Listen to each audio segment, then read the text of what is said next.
नमस्कार विद्यार्थी मित्रांनो, मी reporter K K from K news studio. विद्यार्थी मित्रांनो, तुमचं सहर्ष स्वागत आहे आपल्या आजच्या ब्रेकिंग न्यूजमध्ये, लेटेस्ट अपडेटमध्ये. यस मुलांनो, चल मुंबई चल मुंबई चल मुंबई या इनिशिएटिव्ह नंतर फायनली सक्सेसफुल लढाई.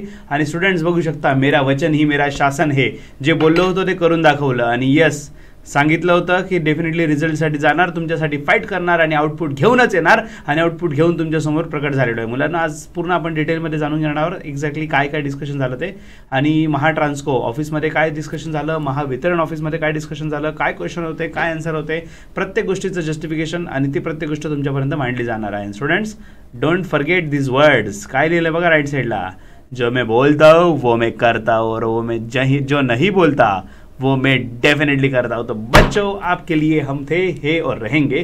तुमच्यासाठी नेहमीच फाईट करणार. फक्त परत सांगतोय, ज्यांच्यासाठी फाईट करतोय ना ते सोबत असतात तर अजूनही आनंद वेगळाच असतो. त्याच्यामुळे तुमची एनर्जी नेहमी आमच्यासोबत असू द्या, ठीक आहे स्टुडंट्स. डेफिनेटली ह्यावेळेस आपला जोरदार रिस्पॉन्स राहिलाच असता. 100+ विद्यार्थी आपण तिथे पोहोचलोच असतो मुंबईला. चलो मुंबई, भरपूर फॉर्म्स येत होते, भरपूर रिस्पॉन्स येत होता. पण डेफिनेटली आपल्याला सांगितलं गेलं, ऑफिसमधनं फोन आला महाट्रान्सकोमधनं की एकदा तुमचा जो कम्युनिकेशन गॅप आहे तो फिलअप करण्यासाठी एकदा तुम्ही ऑफिसमध्ये या, आमच्याशी डिस्कशन करा. आणि मग डिस्कशन तुम्हाला वाटलं, त्याच्यानंतर जरी काय वाटलं तर डेफिनेटली तुम्ही 100च्या ऐवजी 1000 आणा, आम्ही तुम्हाला रोखू शकत नाही, कारण हा तुमचा संविधानिक अधिकार आहे.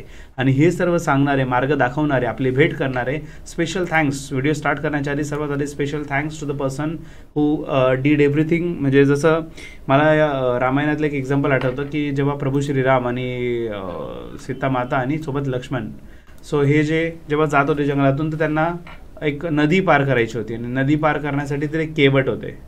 ते केवट जर नसते तर नदी पार झाली नसते आणि पुढचं ते पोचूच शकले नसते त्यांच्या एमपर्यंत. तसे आमच्यासाठी केवट म्हणून जे सर आहेत, पूर्ण महाराष्ट्राच्या महाट्रान्सको ऑफिसमधले महाराष्ट्राचे PRO, ज्यांचं नाव आहे Milind Awtade sir. So basically Milind Awtade sir जे आहेत पब्लिक रिप्रेझेंटेटिव्ह ऑफिसर, PROचा फुल फॉर्म. सो त्यांनी खरंच public relationship officer, so basically त्यांनी रिलेशनशिप पण मेंटेन ठेवलं, रिप्रेझेंट पण केलं, तो काही म्हणू शकतो PRO.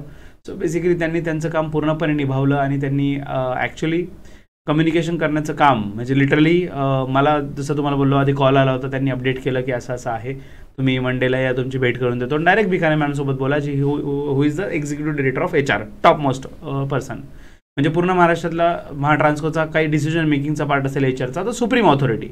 कारण तिथे डिसिजन प्रॉम्प्ट होऊ शकतो. आणि प्रॉम्प्ट डिसिजन म्हणजे काय नाव पोरांनो, म्हणजे लिटरली आम्ही वरती डिस्कशन केलं, मीटिंग झाली आणि आम्हाला सांगण्यात आलं की तो जो DV आलेला आहे तो DV आपण पोस्टपोन करतोय.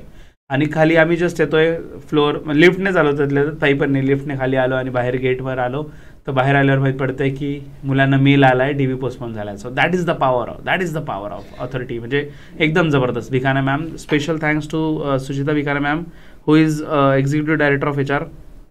म्हणजे एवढ्या मोठ्या पोस्टचे ते पर्सन आहेत. फ्युचर आता आयुक्त बनणार आहेत ते मुंबईच्या. रेव्हेन्यू डिपार्टमेंट रेव्हेन्यू ऑफिसर आहेत. तर खूप जास्त पॉवरफुल पर्सन, खूप जास्त हायली एज्युकेटेड पर्सन.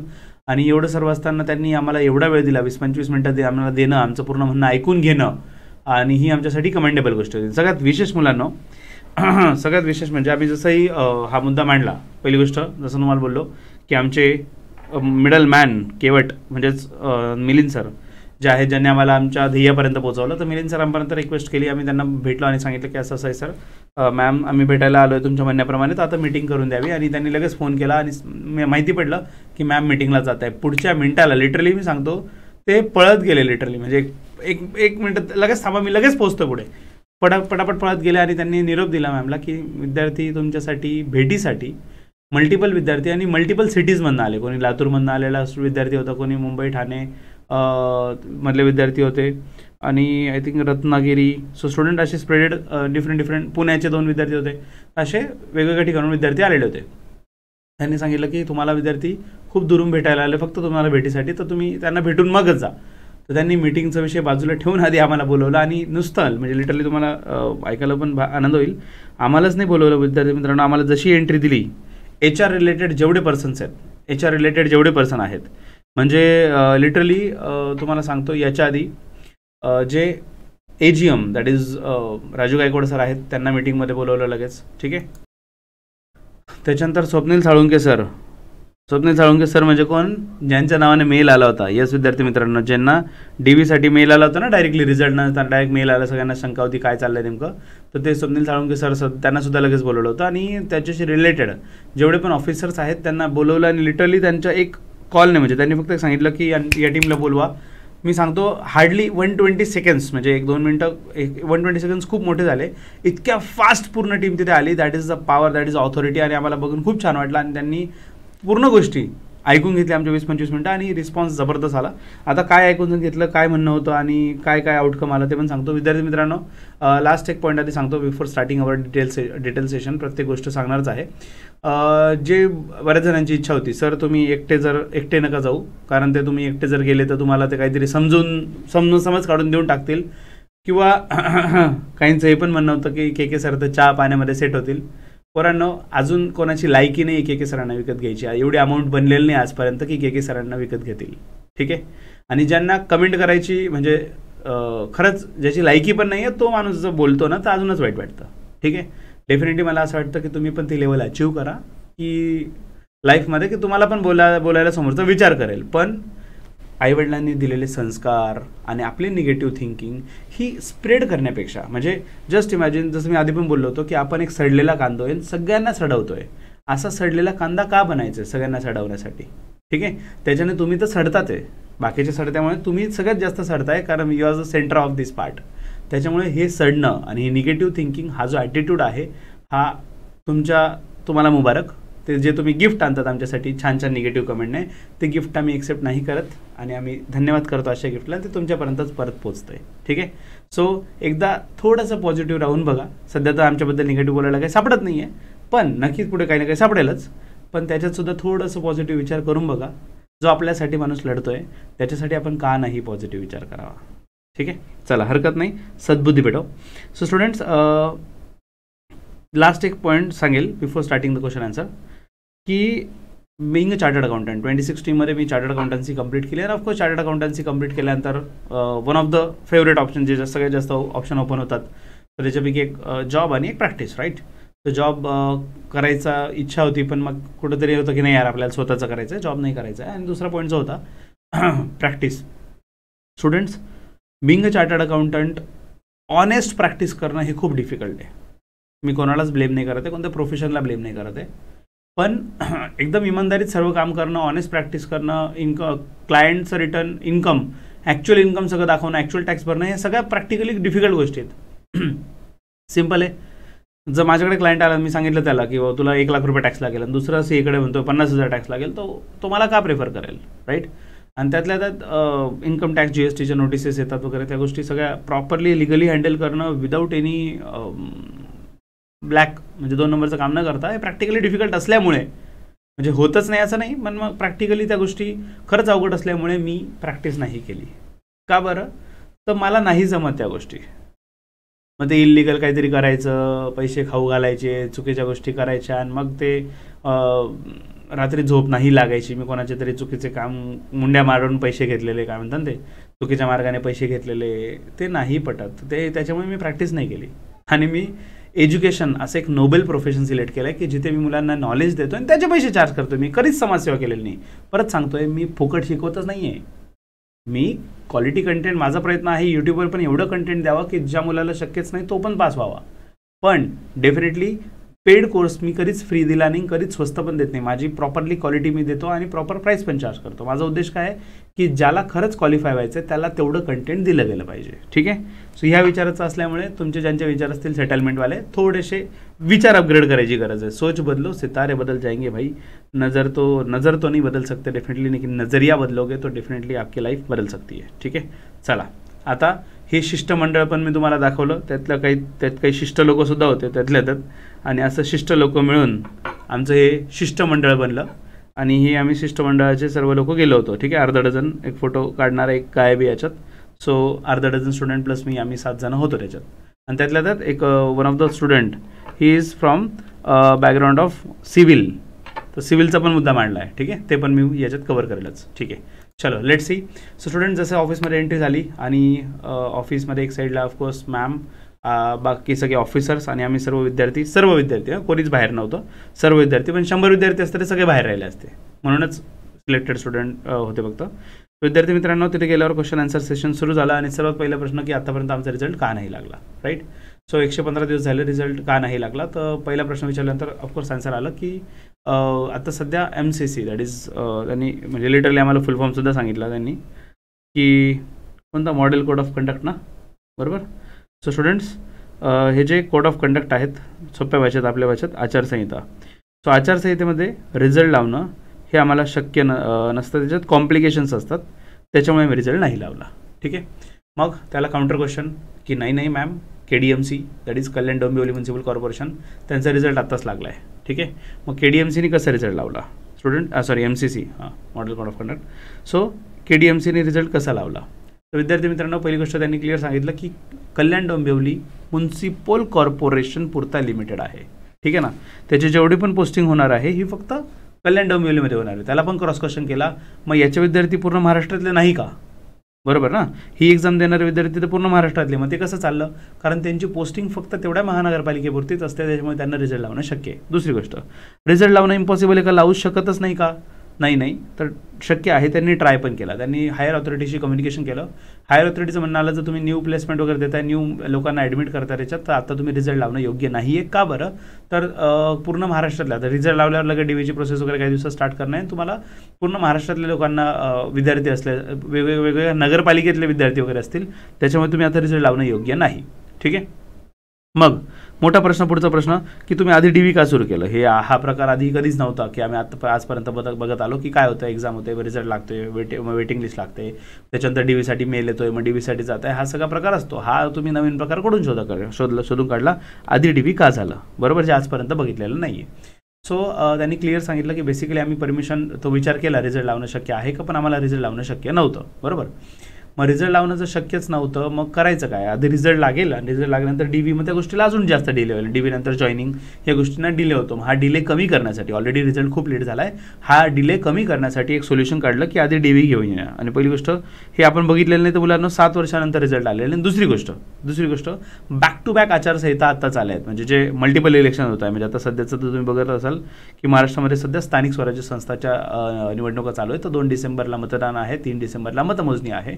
आणि मोस्टली 3 डिसेंबर नंतर जर आचारसंहिता संपते आहे, म्हणजे 3 डिसेंबरला असं समजा महाराष्ट्राचा निकाल आहे आणि 4-5 डिसेंबरला आपला निकाल आहे. ठीक आहे.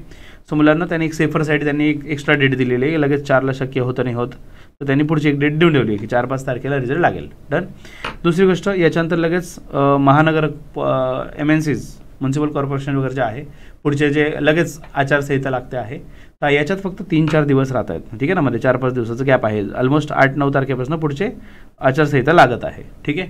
मग त्याला परत कॉम्प्लिकेशन्स येतील, तर त्यांनी हे पण क्लिअरली सांगून दिलं की जसं आम्ही या ड्युरेशनमध्ये, हे जे आमच्याकडे 3-4 दिवस भेटतील, आम्ही याच्यात मल्टिपल रिझल्ट लावू. पहिली गोष्ट, फक्त LDCबद्दल किंवा डेप्युटी मॅनेजर फक्त फायनान्स अँड अकाउंटबद्दल नाही बोलत आहे, जेवढे पण पेंडिंग रिझल्ट्स आहेत फटाफट बॅक टू बॅक या 3-4 दिवसात रिझल्ट तर लागतीलच आणि त्याच्यासोबतच लगेच रिझल्ट लागल्यावर, नॉर्मली असं होतं की 8-10 दिवसानंतर येतं DVबद्दल नोटिफिकेशन, 8-10 दिवसानंतर येतं.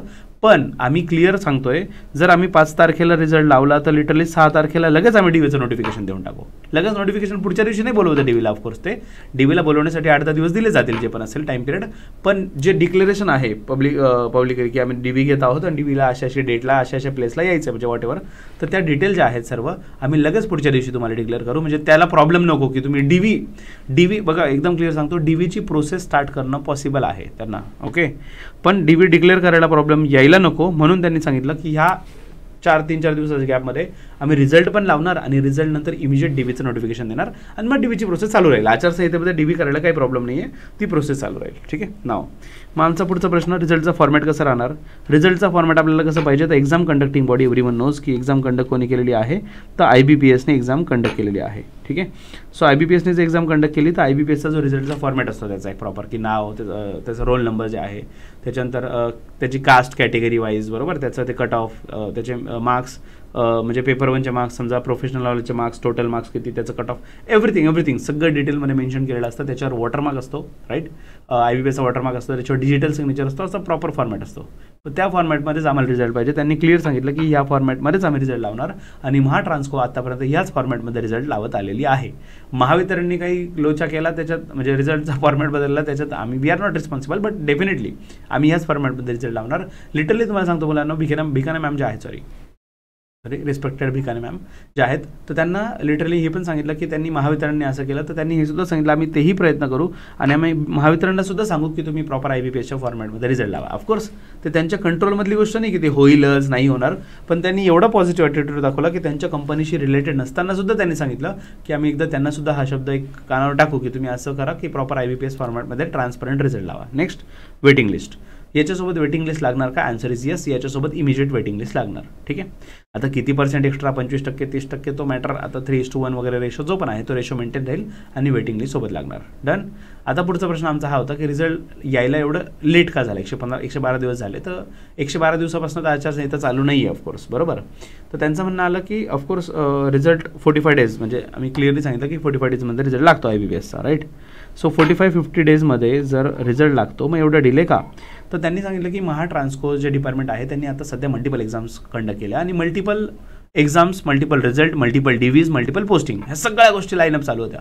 आणि त्यातल्या त्यात त्यांनी जे टेक्निकल पोस्ट आहेत, ओके, टेक्निकल पोस्टमध्ये बेसिकली विद्युत सहायक, सगळ्यात आधी विद्युत सहायकचं नाव घेतलं गेलं, विद्युत सहायक आहे. त्याच्यानंतर टेक्निशियन 1, टेक्निशियन 2, टेक्निशियन 3, जे पण लेवल्स वगैरे आहेत, तर आम्ही त्यांना टेक्निशियनला प्रायोरिटी दिली. त्यांचं आधी सगळं होणार, त्याच्यानंतर फायनान्स अँड अकाउंट, त्याच्यानंतर HR. This is the sequence. त्याच्यामुळे आम्हाला ह्या सिक्वेन्समध्ये जर करायचे, रिझल्ट तर ठीक आहे, IBPSने रिझल्ट पटापट लावेलच, त्यांचं ते कामच एक्झाम कंडक्ट करणं, रिझल्ट लावणं. पण विषय काय आहे की एवढ्या लोकांची ही जी प्रोसेस आहे ती प्रोसेस पण आम्हाला कंडक्ट करणं आहे. त्याच्यामुळे आम्ही तो रिझल्ट होल्डवर ठेवला. Make it clear. असं नाही की रिझल्ट घेऊन टाकला आणि यांच्याकडे ठेवला आहे, नाही, तो रिझल्ट IBPSकडे होल्डवर ठेवला, कारण आता इमिजिएट ती प्रोसेस करणं पॉसिबल नाही आहे. ठीक आहे. मग त्यांना ओके, मग आता रिझल्ट कधी लागणार वगैरे, तर मुलांना त्याच्यासाठी आपण जे मागण्या त्यांच्याकडे ठेवल्या आहे मॅम भिकाने मॅमच्या नावाने, of course she is executive director, तर त्यांनाच आपण डायरेक्टली हे सांगितलं होतं. आणि याच्यात सगळ्यात महत्त्वाच्या ज्या आपल्या मागण्या होतात, पहिलं गोष्ट IBPS फॉर्मॅटमध्ये रिझल्ट लागावा, तर त्यांनी ते एक्सेप्ट केलं आहे. ठीक आहे. त्याच्यानंतर दुसरं होतं की वेटिंग लिस्ट सोबत लागावी, ते पण त्यांनी एक्सेप्ट केलं आहे, ते होणारच. तिसरं जी आपली मागणी होती की निकाल लवकर, डेप्युटी मॅनेजरचं जो आहे, असं का केलं? DB आधी केलं आणि त्याच्यानंतर निकाल जाहीर केला. ठीक आहे ना. आधी DB हे चुकीचं आहे, ते आम्हाला लॉजिकली पटत नाही आहे, त्यांनी इमिजिएट ॲक्शन दिली. जर तुम्हाला हे चुकीचं वाटतं आहे तर मी इमिजिएट ॲक्शन देते. आणि इमिजिएट तुम्हाला सांगितलं पण की आम्ही जस्ट महाट्रान्सको बिल्डिंगच्या बाहेर येतो आहे, प्रकाशगंगाच्या बाहेर, तेवढ्याच आम्हाला मेल पण, म्हणजे मुलांना मेल पण आला की त्यांचा DB पोस्टपोन झाला आहे. म्हणे हरकत नाही, तो प्रॉपर पॅटर्न आहे, त्याच्याने जाऊया. पण ज्यांना DB आला होता तर ते वेटिंग सिलेक्टेड लिस्टमध्ये आहे का? Answer is yes. ऑफकोर्स ते सिलेक्टेड आहे, म्हणूनच त्यांना मेल पण आला होता. फक्त त्यांचा जो नाविलाज आहे, त्यांना पब्लिश करता येत नाही, म्हणून त्यांनी डायरेक्ट DB केले होते. ठीक आहे. त्याच्यानंतर सर्व कागदपत्रे तपासूनच उत्तीर्ण उमेदवारांना नियुक्ती देण्यात यावी, DB वगैरे प्रॉपर होईल, त्याच्यानंतर नियुक्ती देण्यात येईल. 30 नोव्हेंबरच्या आत निकाल लावावा, हा ही आपली रिक्वेस्ट होती, पण त्यांनी क्लिअरली सांगितलं की ही रिक्वेस्ट एक्सेप्टेबल नाही आहे, ते आम्हाला शक्य नाही आहे. पण रिझल्ट जसाही इलेक्शन होईल, म्हणजे अक्षरशः त्यांनी एवढं सुद्धा सांगितलं, संध्याकाळी रिझल्ट, इलेक्शन संपलं तर आम्ही संध्याकाळी सुद्धा ट्राय करू रिझल्ट लावायचा. ठीक आहे ना. एवढ्यापर्यंत त्यांनी तयारी दाखवली. So that is actually great thing, आणि त्याच्याबद्दल आपण सर्व क्षमस्व, म्हणजे त्यांना धन्यवाद पण केलं डेफिनेटली या गोष्टींसाठी.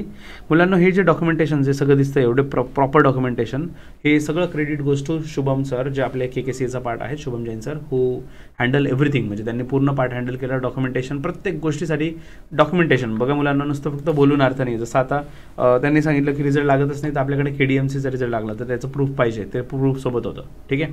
त्याच्यानंतर जाहिरात, म्हणजे ॲप्लिकेशन येतं का नाही, याच्यात नवीन ॲप्लिकेशन येते का ॲडचं, येस, ते पण त्यांनी दाखवलं आपण की MPSCची ॲड आलेली आहे, तर ते पण ॲप्लिकेशन येऊ शकतं, पण पुढची प्रोसेस, ते प्रोसेस ओके आहे, ॲप्लिकेशन वगैरे होतं, त्या गोष्टी होत्यात, पण रिझल्टचा पॉसिबल नाही आहे, ते त्यांनी क्लिअरली सांगितलं. ठीक आहे. मग आता पुढचा प्रश्न हा, रिझल्ट कधी? तर जसं मी तुम्हाला सांगितलं की ऑलमोस्ट सगळेचे सगळे रिझल्ट सांगतो आहे मी, सगळे इन द सेन्स महाट्रान्सकोमध्ये जे पण तुम्ही पेंडिंग असेल तुमचे, म्हणजे विद्युत सहाय्यक रिलेटेड काय असेल, म्हणजे टेक्निकल पोस्ट रिलेटेड काय असेल, फायनान्स अँड अकाउंट रिलेटेड काय असेल, मुलांना मी फक्त म्हणजे बिंग अ कॉमर्स टीचर मी फक्त फायनान्स अँड अकाउंटसाठी भांडायला नव्हतो गेलो. So I was there for everyone. ठीक आहे, पण सगळ्याच गोष्टी, प्रत्येक गोष्टी पॉईंट टू पॉईंट एक एक केस डिस्कस करणं डिफिकल्ट आहे. पण त्यांनी क्लिअर सांगितलं की असं समजून चला 4 ते 8 मध्ये, म्हणजे जो पण पिरियड त्यांना जेवढा 3-4 दिवसाचा पिरियड भेटतोय 2 आचारसंहितेच्या मधला, तर त्यामध्ये सर्व होऊन जाईल. ठीक आहे, त्याच्यामध्ये सगळे रिझल्ट लागतील. मग डीव्ही कधी राहणार? डीव्ही हे आचारसंहितेच्या ड्युरेशनमध्येच राहणार, पण डीव्हीचं नोटिफिकेशन 4 ते 8 मध्येच येऊन जाणार. मग आचारसंहिता आणि डीव्ही हे पॅरलली चालत राहील. No problem in this. Done. मग डेप्युटी मॅनेजरचं डीव्ही पोस्टपोन का केलं? सर आमचं बरं झालं होतं, तुम्ही पोस्टपोन का केलं? तर मुलांना पोस्टपोन केलं इन द सेन्स, जे पहिली गोष्ट खूप सिलेक्टेड कॅन्डिडेट आहेत त्यांना मेल आला होता. ठीक आहे ना, मेसेज करणारे 100 जण असतील तर का बरं कॅन्सल झालं? पण ॲक्च्युली त्या फक्त हार्डली 40 ते 50 लोकांना मेल आलेले होते. आणि त्याच्यापैकी आमच्याच डेटाप्रमाणे आम्हाला जे KKCA कनेक्ट झालेले मेजॉरिटी विद्यार्थी असे होते की सर जरी आम्हाला मेल आला पण आम्हाला ट्रान्सपरन्सी पाहिजे, आम्हाला पण फुल लिस्ट पाहिजे. असं नको आहे की आम्हाला डायरेक्ट डीबी आला, आम्हाला जॉब झाला, आम्हाला भेटला, आम्हाला काही घेणं नाही. स्टील वी आर एक्सपेक्टिंग की सर आम्हाला पूर्ण रिझल्ट पाहिजे होता IBPS प्रमाणे, असं मेजॉरिटी स्टुडंटचं म्हणणं होतं ज्यांना डीबी आला आहे. आता कोणीतरी तर नाराज होणारच आहे, पण नाराज होऊ नका. ज्यांना मेल आले म्हणजे सिलेक्शन फायनल समजायचं का? पहिली गोष्ट, मेल आला म्हणजे सिलेक्शन फायनल आहे का? Answer is no. डीव्ही झाल्याशिवाय फायनल समजू नका. पण दुसरी गोष्ट, मेल आला होता तर आता परत मेल येईल का? Answer is yes. 100% तुम्हाला परत मेल येईल, कारण तो ऑलरेडी तुम्ही सिलेक्टेड कट ऑफच्या वरतीच होते ऑफकोर्स, त्याच्यामुळेच तुम्हाला मेल आलेला आहे. परत मेल येणारच आहे, फक्त ते पोस्टपोन झालं आहे बिकॉज प्रोसिजर आपल्याला सिस्टमॅटिक करायची आहे. आधी रिझल्ट मग डीव्ही, तो पॅटर्न ठेवण्यासाठी फक्त हे पोस्टपोन झालं आहे. डन. मेल नाही आला तर रिजेक्ट समजायचं का? Answer is almost yes. 100% yes नाही म्हणू शकत, ऑलमोस्ट येस. का बरं? तर ऑफकोर्स त्यांनी जे मेल केले होते, हा एक खूप महत्त्वाचा मुद्दा होता बऱ्याच जणांचा, डेप्युटी मॅनेजरचा. सर त्यांनी मेल केले म्हणजे ते समजा आता फॉर एक्झाम्पल 23 जागा आहेत, 23च मेल केले होतं का? Answer is no. तर त्यांनी जेवढ्या जागा होत्या त्याच्यापेक्षा प्लस वेटिंग लिस्टच्या हिशोबाने काही एक्स्ट्रा जे रेशो ठेवला जातो ना, त्या रेशोच्या हिशोबाने 3:1 वगैरे जो रेशो आहे तो त्यांनी क्लिअर सांगितलं की ऑलमोस्ट 25% एक्स्ट्रा लोकांना त्यांनी बोलवलेलं होतं. तर तो रेशो मेंटेन करून लोकांनाच त्यांनी ऑफकोर्स डीव्हीसाठी बोलवलेलं होतं. आता त्याच्यापैकी ही बरेच जण रिजेक्ट झाले तर खूप निग्लिजिबल होप आहे, पण ऑलमोस्ट ज्यांना मेल आलेलं नाही आहे तर ऑलमोस्ट तुम्ही पडून झाला की तुमचं सिलेक्शन झालं होणार नाही आहे, चान्सेस खूप कमी आहे. ठीक आहे. सो विद्यार्थी मित्रांनो, हे सर्व महाट्रान्सकोच्या बद्दल झालं. आणि आता पुढचा विषय होता आमचा महावितरण. येस विद्यार्थी मित्रांनो, महावितरणला जायचा जो पार्ट होता की महावितरणला पण जायचं आहे प्रकाशगडपासून प्रकाश गंगा टू प्रकाशगड. लिटरली पूर्ण सांगतो तुम्हाला, म्हणजे विद्यार्थ्यांना पण म्हणजे 1.2 किलोमीटर्स डिस्टन्स होतं, म्हणजे 1.2 जाणं 1.2 येणं 2.5 किलोमीटर. आम्ही सर्व विद्यार्थी 6 विद्यार्थ्यांसोबत पायी 2.5 किलोमीटर, म्हणजे येणं जाणं 2.5 किलोमीटर पूर्ण प्रॉपर उन्हात दुपारी 1:30-2 वाजेच्या आसपास. कोणीच जेवलेलं नव्हतं अक्षरशः. आम्ही त्याच्यानंतर जेवलो सुद्धा तिथे.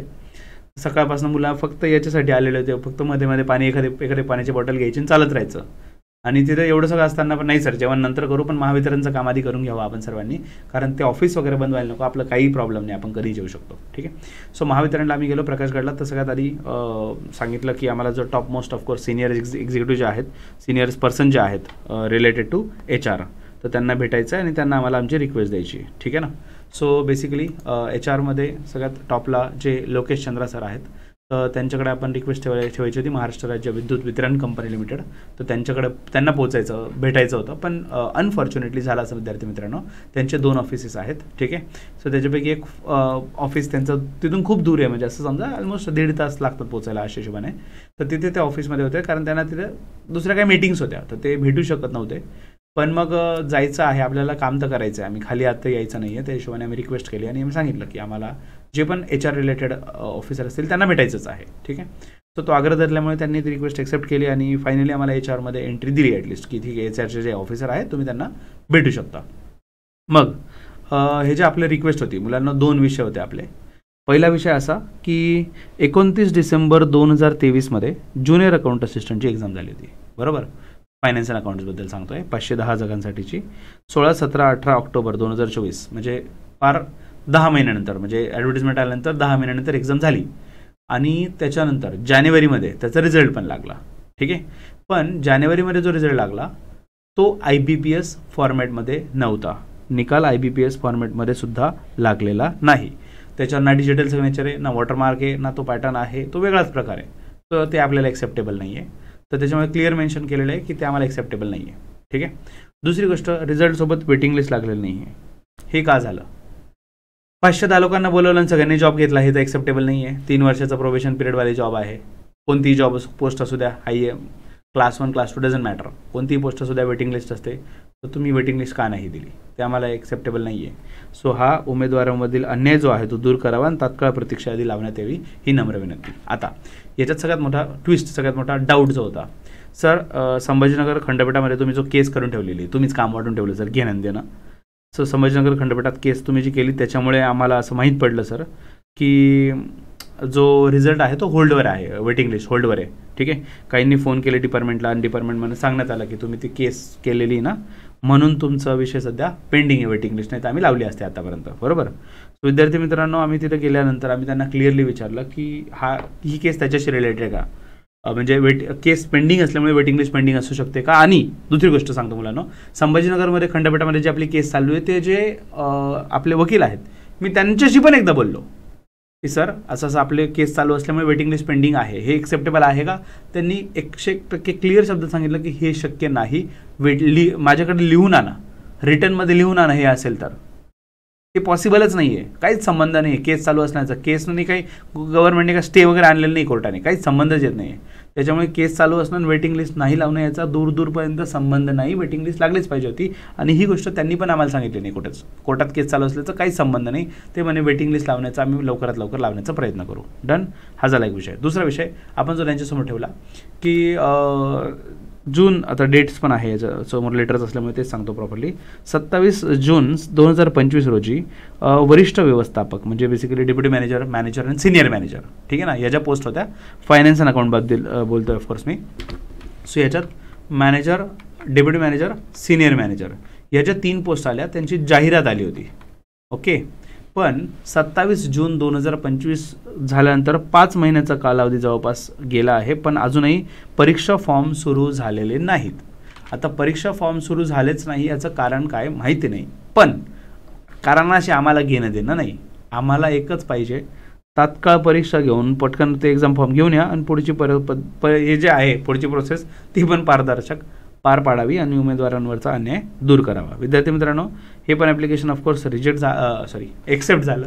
त्यांनी सगळ्या गोष्टी समजून घेतल्या. एवढंच होतं की तिथे सिनियर एक्झिक्युटिव्ह, सिनियर ऑफिसर नाही भेटू शकले, त्याच्यामुळे इमिजिएट ॲक्शन वगैरे तर नाही झाली, प्रॉम्प्ट ॲक्शन, पण मग डेफिनेटली आपल्याला एक ॲश्युरन्स भेटलं की हे डेफिनेटली त्यांनी सांगितलं की लोकेशन सर जे आहेत त्यांच्यापर्यंत हे ॲप्लिकेशन जाणार म्हणजे जाणार.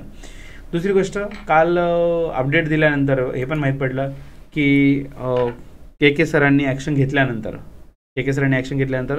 आपल्या बेसिसवर किती यूट्यूब चॅनल किंवा टेलिग्राम चॅनल चालू आहेत ज्यांनी अपडेट दिल्यानंतर कुठेही त्यांना सोर्स मेन्शन करावं असं नाही वाटलं की सोर्स काय इन्फॉर्मेशनचा 5 तारखेला निकाल लागणार. वाव.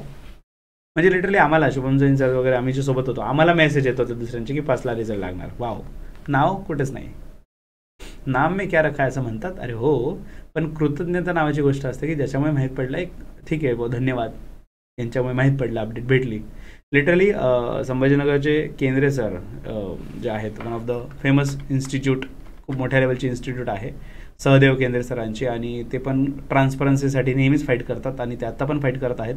इलेक्ट्रिकलच्या विद्यार्थ्यांसाठी ते एकदम स्ट्रॉंगली फाईट करायला रेडी असतात.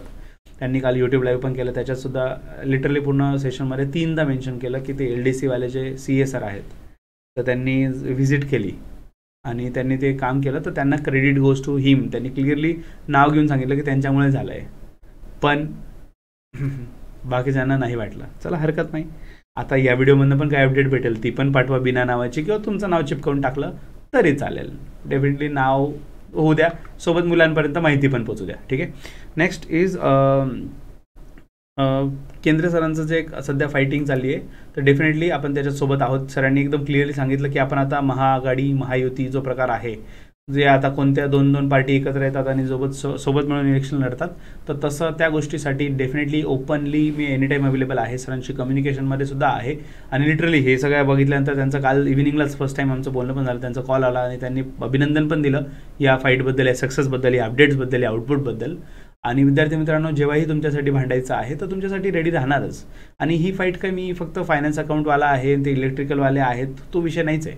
विषय एकच आहे की विद्यार्थ्यावर अन्याय होतोय, तो विद्यार्थ्यावर अन्याय होत असेल तर कोणीतरी फाईट करणारं पाहिजे आणि त्याच्यासाठी फाईट करायसाठी आम्ही नेहमी होतो आहे आणि राहणार सुद्धा. ठीक आहे विद्यार्थी मित्रांनो, प्रत्येकाचे काही पर्सनल प्रश्न जरी असतील की माझ्या एक एक याच्याबद्दल काय काय झालं, तर प्रत्येक गोष्ट शक्य नाही आहे कॅटर करणं, पण डेफिनेटली तुम्ही एकदा व्हिजिट करा. खूप पॉझिटिव्ह रिस्पॉन्स भेटला, खूप छान रिस्पॉन्स दिला.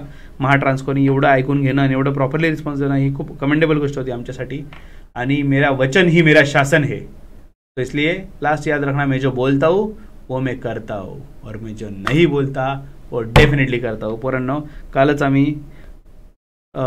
जे रिस्पेक्टेड आंबेडकर जे आहेत, राईट, बाबासाहेब आंबेडकरजी, आणि सोबतच आपले महाराष्ट्राचे दैवत छत्रपती शिवाजी महाराज जे आहेत, तर डेफिनेटली त्यांना एकदम आम्ही म्हणजे फोटो तर काढलाच, त्यासोबत मनात एक कमिटमेंट करून आलो की तुमच्या मार्गावर आम्ही लढणार. आमची मायनॉरिटी जरी असली आणि भीती जरी असली की आपण काय होणार, मावळे पण थोडेच होते, पण मावळे घाबरले नव्हते. मावळे जरी थोडे असले पण त्यांनी तो विजय मिळवला आणि भगवा फडकावला. तर डेफिनेटली आम्ही पण नक्कीच प्रयत्न करू त्यांच्या प्रेरणेतून की तुमच्यासाठी, ट्रान्सपरन्सीसाठी लढत राहू. फक्त तुमचं प्रेम आणि ट्रस्ट राहू द्या. काही निगेटिव्ह लोक आहे ते नाही सुधरू शकत, पण पॉझिटिव्ह लोकांनी जर पॉझिटिव्हिटी स्प्रेड करत राहिली तर निगेटिव्हिटी ऑटोमॅटिक समाजातली कमी होत जाते, हे विसरू नका. ओके, सो विद्यार्थ्यांनो, थँक्यू सो मच फॉर दिस. प्रत्येक प्रश्नाचं उत्तर मी तुमच्यापर्यंत पोहोचवलं असेल आशा व्यक्त करतो. मी मॅक्झिमम प्रश्न लिहून ठेवले होते, सगळ्याच गोष्टी तुमच्यापर्यंत पोहोचवल्या आहेत. So special thanks to again जे PRO आहेत आवटाडे सर, त्यांना, देन बिकाने मॅम ज्यांनी एवढा वेळ दिला, आपल्या टीमचे शुभम सर, त्यांनी एवढं परफेक्ट डॉक्युमेंटेशन केलं. लिटरली तुम्हाला खोटं वाटेल, आदल्या दिवशी आम्ही गेलो रात्री 1:30 वाजता झोपले शुभम जैन सर. का बरं, तर हे डॉक्युमेंटेशन परफेक्ट पाहिजे, तिथे आपण नको कमी पडायला त्यांच्याशी बोलताना एखाद्या गोष्टीमध्ये. आणि जे विद्यार्थी खूप दुरून आले त्यांना पण थँक्यू सो मच. आणि जे नाही आले हरकत नाही, त्यांनी पण शब्दाचा मान ठेवला. मीच बोललो होतो की सगळ्यांनी यायची गरज नाही आहे, पण याच्यापुढे जेव्हाही यायची गरज असेल किंवा सांगितलं जाईल तर त्या गोष्टीसाठी फाईटला रेडी राहा. आणि परत एकदा सांगतो लास्टमध्ये की जरी त्यांनी सगळ्या गोष्टींचं आश्वासन दिलं, पण जर त्या गोष्टींमध्ये आपल्याला कुठे फॉल्ट वाटला, कुठे चुकीचं वाटलं, काहीतरी चुकीचं होतंय, काहीतरी गफला होतोय, आपण त्यांच्या अगेन म्हणजे विद्यार्थ्यांसोबत होतो, विद्यार्थ्यांसोबतच राहणार, राईट. तर परत फाईट करायची गरज असेल तर फाईट करूया, असं काय. त्यांनी खूप चांगला रिस्पॉन्स दिला, म्हणजे आपण त्यांच्या फेवरमध्ये झालो किंवा आपण पार्टी बदलली असं नाही झालं. आपलं पक्ष विद्यार्थ्यांचं लक्ष, आणि ते आहे आणि राहणार सुद्धा. नमस्कार, जय हिंद, जय भारत.